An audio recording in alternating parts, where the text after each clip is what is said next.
Bismillahirrahmanirrahim. Assalamualaikum warahmatullahi wabarakatuh.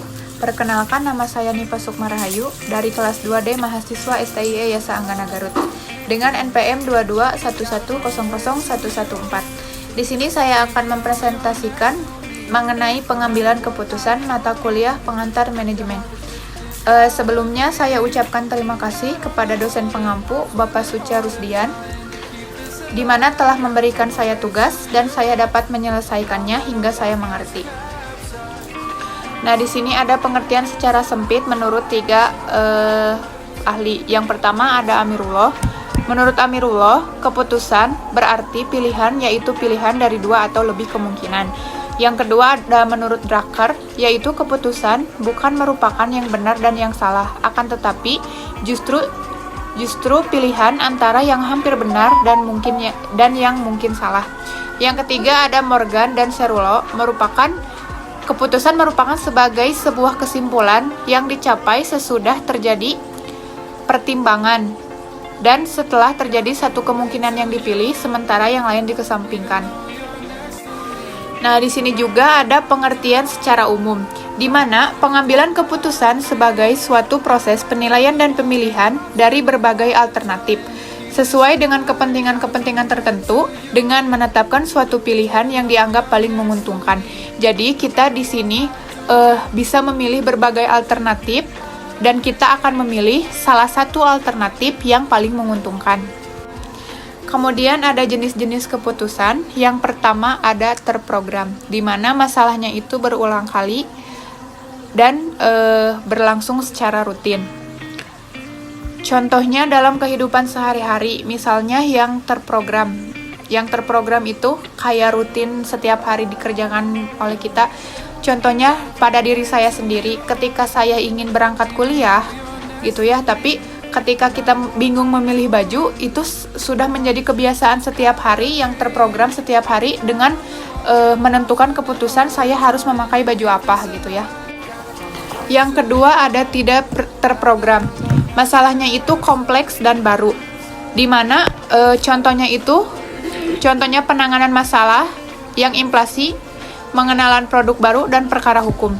Misalnya, kalau misalkan tidak terprogram, bisa jadi kan ada suatu masalah yang tiba-tiba terjadi tanpa ada kendali gitu. Jadi kita kayak ada masalah baru, terus kan masalahnya itu tidak berulang gitu, tidak terprogram. Jadi ketika masalahnya datang, kita dengan kayak misalkan kaget gitu datangnya masalah itu. Nah, di sini ada tingkat-tingkat keputusan. Tingkat-tingkat keputusan itu ada 4. Yang pertama, keputusan otomatis. Nah, yang dimaksud dengan keputusan otomatis itu sama dengan instan ya. Nah, ketika kita mengambil keputusan dengan instan, misalnya contohnya kita kayak lapar nih, kan kita langsung mengambil keputusan untuk makan. Yang kedua ada keputusan berdasarkan informasi yang diharapkan. Ketika misalnya contoh kita dalam kegiatan sehari-hari, misalnya ingin bermain poli nih, kan kita nggak tahu nih misalkan tata cara main polinya kayak gimana, servisnya kayak gimana. Nah, di situ kan otomatis kita ketika ingin melakukan pasti akan mencari informasi di luar gitu, sehingga kita mengambil keputusan, oh kalau kita nih udah bisa nih, udah mencari informasi, otomatis kita akan melakukan hal itu. Yang ketiga yaitu keputusan berdasarkan pertimbangan. Itu juga hampir sama dengan yang keputusan yang kedua. Yang terakhir ada keputusan berdasarkan ketidakpastian ganda. Contohnya ketika kita dijodohkan oleh orang tua, kita memilih keputusan antara menerima perjodohan karena tidak ingin durhaka dan tidak menerima karena kita tidak mencintai orang yang dijodohkan itu. Nah, di sini ada keputusan dan jenjang manajemen. Di sini ada manajemen level, di mana ada top, ada middle, dan ada lower. Yang pertama, top. Nah, manajemen level top ini masuknya ke keputusan tidak terprogram. Kenapa disebutkan begitu? Karena memiliki tipe yang luas, tidak terstruktur, jarang, dan banyak resiko. Nah, sudah dijelaskan saya tadi, ketika kita menghadapi keputusan tidak terprogram, karena itu masalahnya muncul secara tiba-tiba dan permasalahannya baru. Kemudian ada middle. Middle itu masuknya ke keputusan tidak terprogram juga masuk, dan ke keputusan terprogram juga masuk, di mana mempunyai tipe, struktur, dan tidak struktur. Nah, jadi middle itu masuk kedua-duanya. Kemudian yang terakhir ada lower, di mana ini lower itu masuknya ke keputusan terprogram. Karena mempunyai tipe sering, terstruktur, berulang-ulang, rutin, dan tidak banyak resiko. Nah, kan kalau yang tidak terprogram itu kan banyak resikonya ketika masalah datang gitu. Kita tidak bisa mengendalikan gitu ya. Tapi ketika keputusan terprogram itu masuknya, lower masuknya ke keputusan terprogram, yang mempunyai tipe yang kayak tadi, contohnya di dalam kehidupan sehari-hari gitu ya. Jadi kita masih bisa mengendalikan dan tidak banyak resiko. Lanjut, kemudian ada tahap-tahap pengambilan keputusan. Di sini ada menurut dua ahli. Yang pertama ada menurut Herbert Simon, dan yang satu menurut James L. Gibson. Yang pertama dulu ya, kita masuk ke menurut yang Herbert Simon. Di mana di sini ada bagan keputusan menurut Simon itu ada riset, ada perancangan, dan terakhir ada pemilihan. Di mana riset merupakan mempelajari lingkungan atas kondisi yang memerlukan keputusan. Yang kedua adalah perancangan, yaitu mendaftar, mengembangkan, dan menganalisis arah tindakan yang mungkin. Maksudnya arah itu yaitu alternatif yang kita pilih ketika ketika memilih sebuah keputusan. Yang terakhir, arah tindakan tertentu dari totalitas yang ada, kondisi internal maupun eksternal.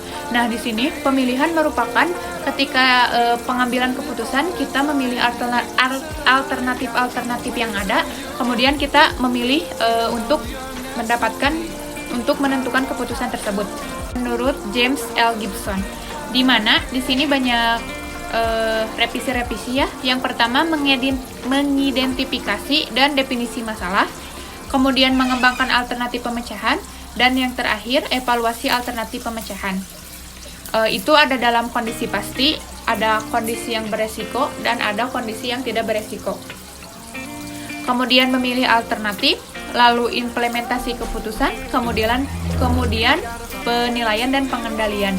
Nah, ketika kita setelah mengidentifikasi masalah, terus pengembangan alternatif, terus evaluasi alternatif gitu ya. Ketika kita disediakan berbagai alternatif, kita bisa memilih, lalu mengevaluasi dan dikendalikan di terakhirnya ya. Kemudian, pengambilan keputusan. Yang pertama, penghindar masalah. Penghindar masalah di sini maksudnya bukan menghindari ketika ada masalah ya, tetapi ketika kita sebelum ada masalah, tapi kita harus lebih jaga-jaga agar masalah itu tidak terjadi pada kita. Yang kedua, penyelesaian masalah. Nah, orang manajemen gitu ya, orang manajemen tidak lari dari masalah, tetapi ketika ada masalah datang pasti diselesaikan. Yang terakhir adalah pencari masalah. Nah, pencari masalah di sini bukan kita yang mencari masalah gitu ya, tetapi ketika masalah itu belum datang gitu ya, kita mencari masalah itu kayak jaga-jaga, kita nyari masalah apa nih masalah yang akan terjadi pada kita gitu. Jadi sebelum masalah itu datang, kita yang sudah mencarinya dan menyelesaikannya. Ada analisis, ada direktif, ada konseptual, yang terakhir ada perilaku. Analis merupakan lebih banyak toleransi pada ketidakjelasan, lebih banyak informasi sebelum pengambilan keputusan, dan merenungkan lebih banyak alternatif. Yang kedua ada direktif. Gaya direktif atau pengarahan memiliki toleransi rendah terhadap ambiguitas dan bersikap rasional dalam berpikirnya. Yang ketiga ada konseptual, yaitu cenderung amat luas dalam pandangan mereka dan akan melihat banyak alternatif. Yang terakhir ada perilaku. Pengambilan keputusan bergaya perilaku ini dapat bekerja sama dengan orang lain. Ketika perilaku kita gitu baik, jadi bisa bekerja sama dengan orang lain. Mungkin cukup sekian materi dari saya. Mohon maaf bila ada kesalahan. Billahi taufiq wal hidayah. Wassalamualaikum warahmatullahi wabarakatuh. Bye.